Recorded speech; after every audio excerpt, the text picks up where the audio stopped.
I'm back with another camera review.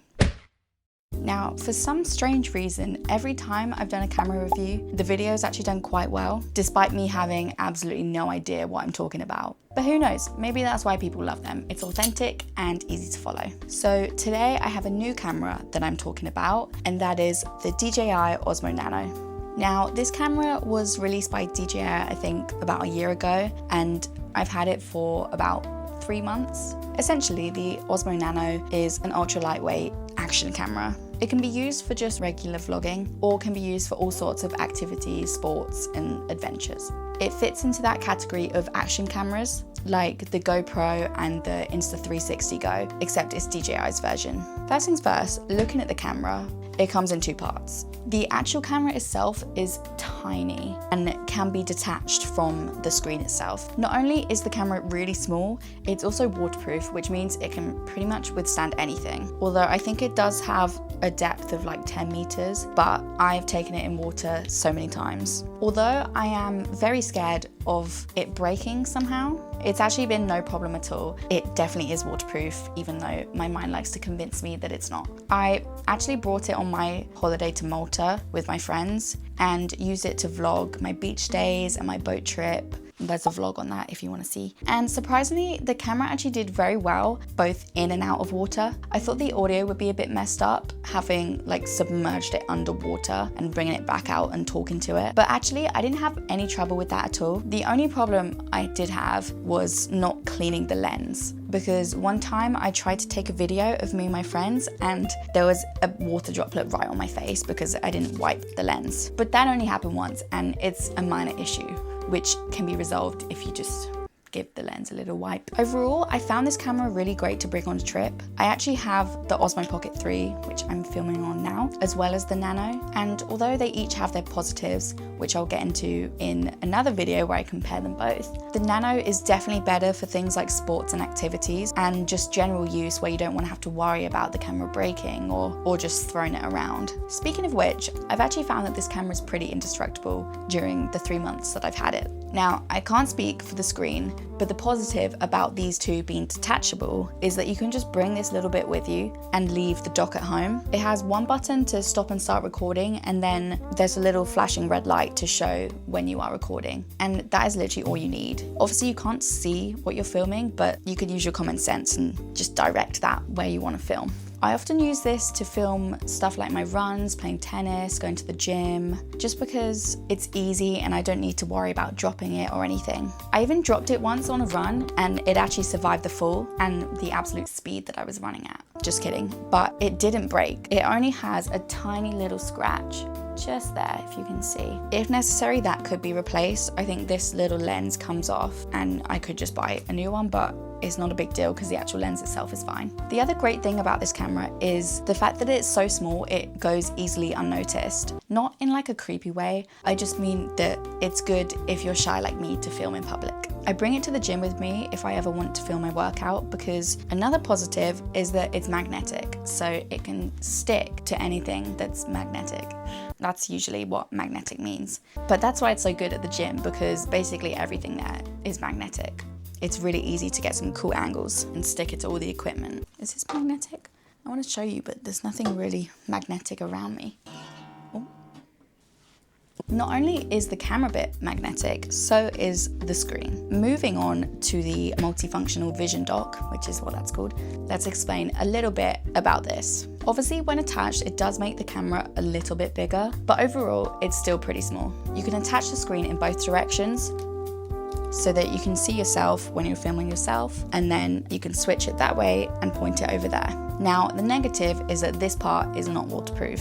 Although I haven't found that to be a pressing issue because I always just take this little one with me. In fact, my only negative of this whole camera is probably the fact that you have to turn the dock round when exporting the footage, which isn't even a big deal, it's just me being lazy, because usually I'll have it this way round, but to export you have to have it that way around. Speaking of this, it's good to note that all the footage is stored internally, meaning you can't record directly onto an SD card. Now don't panic, this doesn't really change anything. Basically, the SD card is still here in the dock, but you just have to export it from the camera to the SD card before you take the SD card out, because obviously, again, these detach. Now, getting into the boring stuff, I probably should talk about all the techie information, like storage. My camera is the 64GB one, which has 48GB of usable storage. The other option is to get the 128GB one, which has 107GB available. To be honest, storage has never been a problem for me, but then again, I do use this as my B cam and use the Osmo Pocket 3 as my main camera. So I don't know whether it would be different if I just had this camera. For me,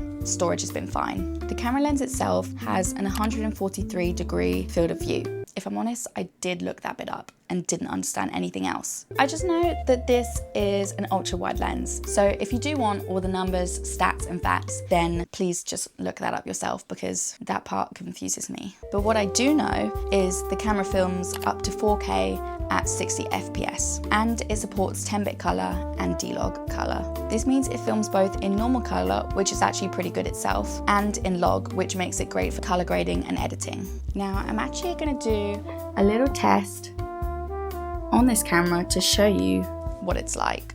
Maybe I should set it up in front of me. I don't have it on the best tripod, but you can see in comparison. Actually, I should definitely put it up there, shouldn't I? This isn't my best angle. But you can see that it's a wide lens, and there are many different options for the wide lens. That being standard, natural wide, wide, and ultra wide, which is pretty wide. The battery life on the camera is also pretty good. I believe it has 90 minutes on the camera itself and up to 200 when it's attached. I've also noticed that it charges pretty quickly, which is very similar to the Osmo Pocket 3, so maybe it's just a DJI thing that they charge really quick. Also, one more thing is that you can actually take photos on this. Personally, I've never done that, but if you feel like it, you can take pictures. I think maybe the only time I would do that was if I was in water and wanted to take a picture underwater, because I couldn't do that with my phone. Now, onto the fun stuff. As I mentioned earlier, this camera is ideal for sports and activities, and the reason for that is the accessories. When you buy the Osmo Nano, in the box, it actually comes with lots of different accessories. Unfortunately, I don't have my box here, but there is a suction mount, a magnetic lanyard, a hat clip, and a protective case. Now, starting off with the suction mount. Just like all the accessories, it magnets onto the camera and almost creates this little tripod. It has a ball joint to allow you to get lots of different angles. Oh, and I've just realized that you can take this part off, and it has one of those. I don't know what screw that's called, but it has that if you want to attach it to my tripod. I could attach it to my tripod. That makes sense. Well, that's good to know. So that's good if you don't want to bring a whole tripod. I actually haven't used this one a lot, to be honest, because it's a little bit of a faff for me to bring this along when I could just bring the camera and magnet it somewhere. The lanyard and the clip are the main wearing methods for this camera. The lanyard basically goes around your neck and under your shirt. It's not really working for me because I have like a tank top on. Usually you won't be able to see it. And then you can just magnet this right on, so it's like a POV shot. I've used it when cooking or playing tennis, and it makes for some really cool shots. It also does tighten, just like that. The only thing I would say is that it can be a little bit shaky when attached to your chest. I tried attaching it when I was running, and it didn't turn out the best of shots. But I think that was a me problem rather than the camera's problem. Maybe I need to work on my running technique. Because after all, the camera does actually have built-in stabilization, so it's surprisingly good when it comes to camera work. The hat clip is also pretty good for POVs, but just it's higher up. I have tried doing a POV where it's like face down on my face, but I don't think the angle can get it right, which is a shame. It's not the end of the world. I've also found it useful to be just a regular mount because this part is also magnetic, so you can stick it on something and then change the angle. The camera also came with a protective case. I don't have this on mine all the time, but it is good to have. Usually I just put it on if I'm taking just the camera out, and it just slots in like that. I also have attached this little strap to the case so that I can put it on my wrist. It's like a Wii remote.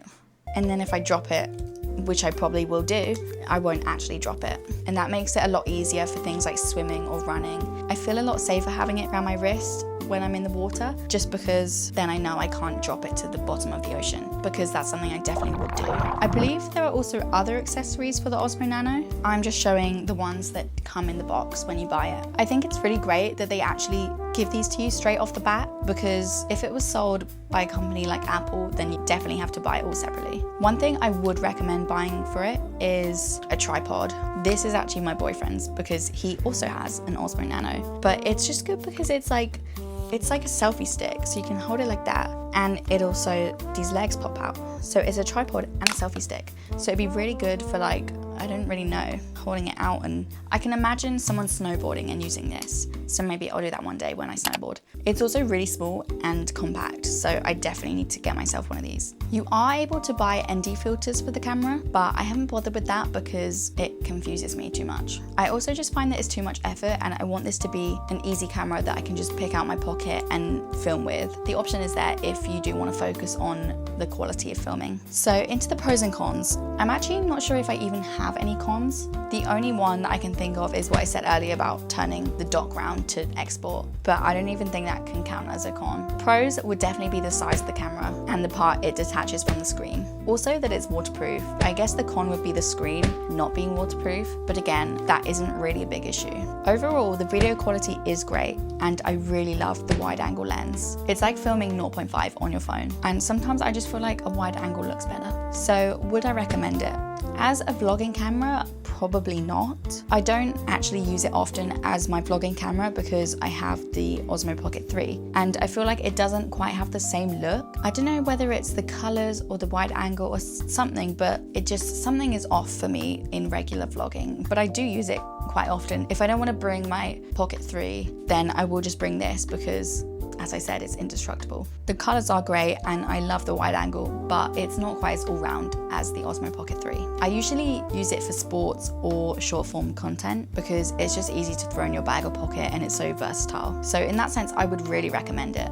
I'm doing that too much. If you were looking for something for everyday vlogging use, then I probably wouldn't recommend this camera. I would recommend the Osmo Pocket 3. But if you want an action camera, then it's definitely the way to go. I will talk about this more in depth when I do a comparison video of the two cameras and decide for real which camera is better. For now, this is the end of the video. I hope it was at least a little informative. I don't like to get too much into the numbers and camera specs, mostly because I don't understand them myself. But if you want to see the Osmo Nano in use, then there are loads of videos on my channel using it. Usually every time I'm doing some form of sport, it's on that camera. Also, my short form content is usually on this camera. So go check those out, and thank you for watching. I'll see you in the next one.